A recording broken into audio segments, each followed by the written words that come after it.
ایک صحابی عرض کرتے ہیں یا رسول اللہ میرا دل کرتے میں صدقہ کروں لیکن صدقے کے لیے میرے پاس کچھ نہیں. جب صدقے کے فضائل سنتا ہوں تو میرا دل کرتا ہے کہ میں بھی اللہ کی راہ میں دوں. تو میرے حضور نے فرمایا جب تم کما کے لا کے اپنی بیوی کے منہ میں رکھو گے وہ بھی صدقہ لکھا جائے گا تمہارے نام. تو کہاں بیوی کو پاؤں کا جوتا اور بستر کا کھیل سمجھا جاتا تھا اور کہاں بیوی کو یہ مقام ملا کہ اس کو کھلانے سے صدقے کا ثواب ملتا. تو رسول کریم صلی اللہ علیہ وآلہ وسلم نے بیوی کو مقام دیا ہر روپ کے اندر. لیکن آج وہ شکاری جو پہلے عورت کو بستر کا کھیل سمجھتے تھے وہ نیا جال لے کے آ گئے اور انہوں نے کہا عورت مرد کے برابر ہے. جس طرح مرد باہر کام کر سکتا ہے تو عورت کیوں نہیں کر سکتی؟ اب وہ گھر سے نکال کے عورت کو بازار میں لے آئے, دفتر کی رونق بنا دیا, بازار کی رونق بنا دیا. اور یہ بات عورت کی سمجھ میں نہ آئی کہ مجھے تو مقام دیا تو اسلام نے دیا, مجھے تو عزت دی ہے تو اسلام نے دی ہے. ایسا عقل پہ پردہ پڑا.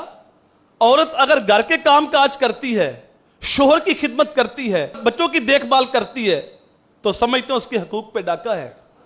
اور وہی عورت دفتر میں نوکری کرتی ہے, وہی ہوٹل پہ کام کرتی ہے, وہی ہوٹل پہ بیڈ شیٹیں چینج کرتی ہے اور ایز ہوسٹس ہے تو 500 بندے کو کھانا پیش کرتی ہے, سب کے ساتھ ہنس کے بات کرتی ہے.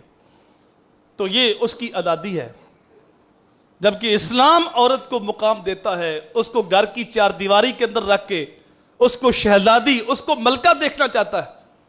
لیکن آج عورت اس بات کو بھول گئی اور وہ مادر پدر آزاد بننا چاہتی ہے اور وہ پلے کارڈ پکڑ کے چوکوں میں آ کے یہ نعرہ لگا رہی ہے میرا جسم میری مرضی. اللہ اکبر. وہ اتنی نادان اس بات کو بھول گئی, نہ تو اپنی مرضی سے پیدا ہوئی, نہ تو اپنی مرضی سے جوان ہوئی, نہ تو اپنی مرضی سے مرے گی. پیدا بھی تو اللہ کی مرضی سے ہوئی ہے, جوان بھی تو اللہ کی مرضی سے ہوئی ہے اور موت بھی تجھے اللہ کی مرضی سے آئے گی. تو یہ جسم بھی اللہ کی امانت ہے تو مرضی بھی اللہ کی چلے گی. تو اللہ تعالیٰ نے مرد کی ذمہ داریاں الگ لگائی ہیں, عورت کی ذمہ داریاں الگ لگائی ہیں. عورت کی ذمہ داریاں امور خانہ میں ہیں, گھر کو سنبھال لے, اور مرد جو ہے وہ باہر کی ذمہ داریوں کو سنبھال لے. کاش اس بات کو سمجھنے کے لیے ہم تیار ہو جائیں اور اپنے گھر والوں کو یہ بات سمجھا سکیں.